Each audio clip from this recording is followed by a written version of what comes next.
পৃথিবী স্বাধীন হওয়ার দুদিন পর আমি আর দিদি বেরিয়ে পড়েছিলাম শহর ঘুরতে।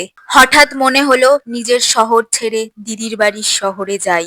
দীর্ঘ 15 মিনিট ধরে দাঁড়িয়ে থেকে গাড়ি না পেয়ে শেষে রাস্তায় এক মিলিটারি গাড়ির ড্রাইভারের সাথে দেখা হয় এবং তাকে বলায় সে স্টেশন অব্দি আমাদেরকে লিফট দিয়ে দেয়। আচ্ছা। পৌঁছে এসে দেখি স্টেশনে ট্রেনের টাইম পেরিয়ে যাবার পরেও ট্রেন ঢোকেনি।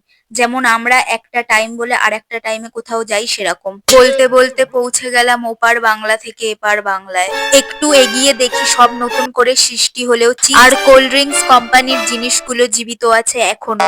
বহু জন্ম না আসার ফলে আমরা বাড়ির রাস্তা ভুলে যাই ও পুরো এরিয়া ঘুরে ঘুরে বাড়িটাকে খোঁজার চেষ্টা করি। দিদির বাড়ির গলিতে প্রবেশ করার আগে ভালো করে দেখে নিলাম কোনো শত্রুপন্থী তাক করে আছে কিনা। দেখলাম না, রাস্তা পুরো ক্লিয়ার।